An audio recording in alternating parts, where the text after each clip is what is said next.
News 18 India की है, ये जरूर सोचना चाहिए।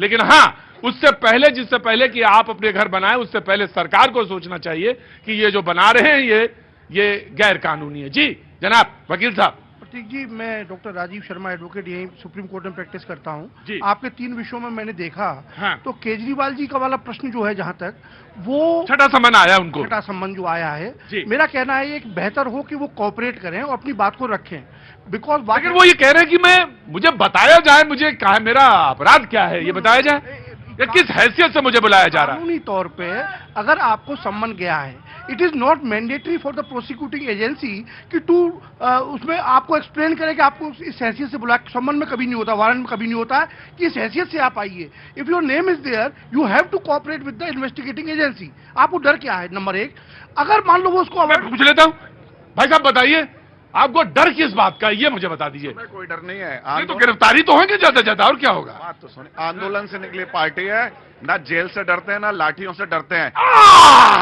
अब आई बात, बोले आंदोलन से निकली हुई पार्टी है, ना तो लाठी से डरते हैं ना जेल से ना देखिए, ये ताना वाला शब्द जो आप बोलते हैं मैं नहीं बोलता, लेकिन जी बोलिए जनाब। ये लाठी और डंडे से निकले नहीं, झूठ बोल के निकली हुई पार्टी है। भाई साहब देखिए, पढ़ लिख के आई है ना, अनपढ़ वाली बात मत कीजिए। कभी पहले तो जुमला आप लोगों ने निकाला था 15 लाख, मैं दे दूंगा आपको, दे दूंगा। 14 लाख कभी नहीं बोला गया था। मैं कई बार, आप रिकॉर्ड में लाइए, मैं दे दूंगा। कहाँ से बदतमीजी चुन के लाते हैं? बीच में मत नहीं बोला हो ना, बीच में नहीं बोला हूँ, शांत रहिए। आराम से, वन बाई वन, एक एक करके इधर आइए, एक एक करके मैं आपको दूंगा, आपको चांस मिलेगा। इन्होंने नहीं पर्सनल क्या मैंने बुलवा, नहीं यही बोलिए, नहीं अब यहां नहीं बोलिए, अब तो आप यहां बोलिए।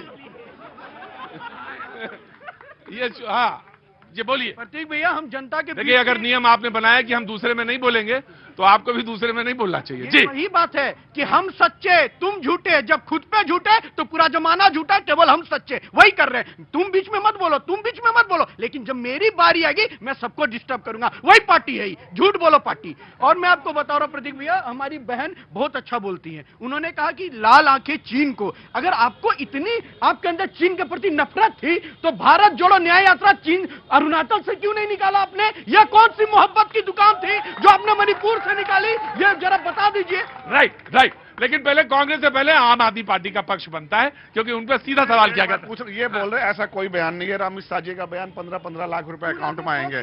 प्लीज देखिए, मैंने आपको दिखा दिया वीडियो, अकेले में आप तसल्ली में बीच में आप नहीं बोलेंगे अब। ठीक है।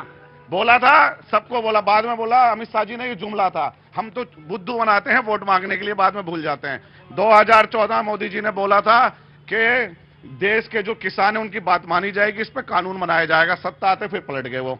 तो ये पलटू राम पार्टी है, झूठ बोलो पार्टी है, और केवल तानाशाही के दम पे और मीडिया के दम पे, अडानी के दम पे सरकार बना रही है। झूठ के दम पे, इनका झूठ ज्यादा चलने वाला नहीं है। मैं आपसे बता रहा हूं, ये तानाशाही लगातार जितना। अच्छा ये बताइए, बाकी तो समझ में आया, ये मीडिया के दम पे कैसे बना देती है सरकार? समझ में, इधर आ जाइए, किनारे आ जाइए, इधर आइए, मेरे पास आइए, अरे आइए। मुझे बताइए, मीडिया के दम पे कैसे बना लेते? नहीं, क्यों नहीं बना रहे आप? जहां देखे आप, उनका झूठ का प्रपंच चढ़ाया जा रहा है, किसानों की बात नहीं दिखाई जा रही। क्यों, आपकी भी तो बात दिखाई जाती है क्या हमारी दिखाम में? जब आप कहते हैं कि जरा भगत सिंह की फोटो जरा इधर ऐसा कर दो थोड़ी सी।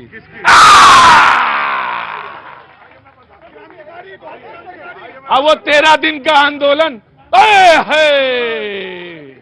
आप गए थे उस आंदोलन में? नहीं जी, क्यों नहीं गए थे वहां रामलीला मैदान में?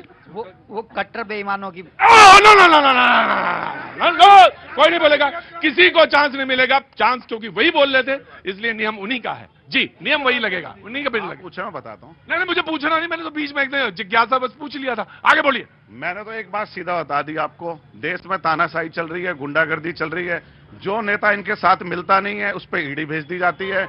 इनके पास इतने बड़े नेता हैं, तो दूसरे पार्टी के नेताओं को अपने पास को ला। अच्छा, ये बताइए, सवाल तो इनका ये है कि आम आदमी पार्टी में ईडी आ जाती है, कांग्रेस में ईडी आ जाती है, समाजवादी पे अभी नहीं आई है। नहीं आई, आप तो ऐसे कह रहे हैं जैसे आएगी। क्यों आएगी? ऐसा लग रहा है जैसे ही बोले जैसा लग रहा है ये, लेकिन आप क्या नहीं आती है?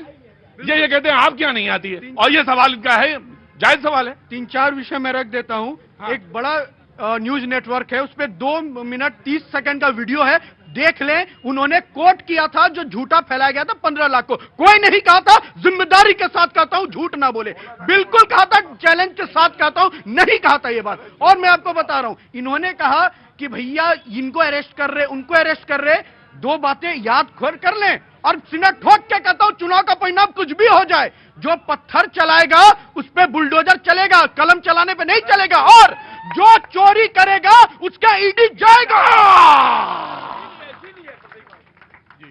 कह रहे जो चोरी करेगा उस पर ईडी जरूर जाएगा, और जो गड़बड़ करेगा पत्थर चलाएगा तो उसके ऊपर बुलडोजर जाएगा। प्रतीक जी, जो चोरी करे उसके घर में ईडी जरूर जाना चाहिए, हम इस बात का समर्थन करते हैं। लेकिन 2 बातें हैं, जैसे बहुत सारे लोग यहां सुन रहे हैं, इस बात से तो आपको भी डेटा आप देखते हैं, 90% देश की संपत्ति 10% लोगों के हाथ में चली गई, इसमें तो कोई झूठ नहीं है। यह जनता मालिक है, और कोरोना में कितने ये मालिक हैं इन्हें यह पता चल गया अच्छे तरीके से, क्या व्यवहार इस जनता ने झेला है ये भी आपको पता है। तो इस देश में जब सारी परिस्थिति, कहीं पे पहाड़ बन रहा है तो कहीं पे खाई भी बन रही है, क्या इस चीज को पाटने की जिम्मेदारी किसकी है? अच्छा, मैं एक सवाल आपसे पूछूं। एक मिनट। ये 2 ही वर्ग है पूरी दुनिया में जो किसी भी देश को संपन्न करते हैं, एक उत्पादन करने वाला, एक निर्माण करने वाला है। राइट। उत्पादन करने वाला किसान है, निर्माण करने वाला मजदूर है। आज इस देश में कोरोना के टाइम सारी विदेशी कंपनियों के दबाव में भारत का लेबर श्रम कानून खत्म कर दिया गया। ये इनकी खून चूस के विदेशी कंपनियां, इसमें कौन बात करेगा बताइए। कर रहा हूं, श्रमिक पे ही बात कर रहा हूं। भारत के इतिहास में शायद पहली बार ऐसा हुआ है कि जो भाई अपने गांव को छोड़कर बाहर शहर में कमाने आते थे, रेंट पे जब वो रहते थे, उनको राशन के लिए भी बोलता था राशन कार्ड तुम्हारा यहां का नहीं है, 1 नेशन 1 राशन कार्ड करके उनको सम्मान से जीने का अधिकार किसी ने दिलाया, तो ये हमारी मोदी सरकार की गारंटी है, उन्हें सम्मान से दिलाया है। और दूसरी बात, कोरोना पे ये बात करते हैं, शर्म नहीं आती इनको। जब हमारे डॉक्टर ने वैक्सीन का उत्पादन किया, वैक्सीन लेकर आए, इनके अखिलेश यादव कहते हैं बीजेपी की वैक्सीन है, मत लेना। आज जो हमको आलोचना कर रहे हैं ना सर, खड़े होकर गाली दे रहे हैं ना सर, ये मोदी की गारंटी, डॉक्टर का परिश्रम है कि आप वैक्सीन लिए, उस वक्त ही लिए और देश सुरक्षित है।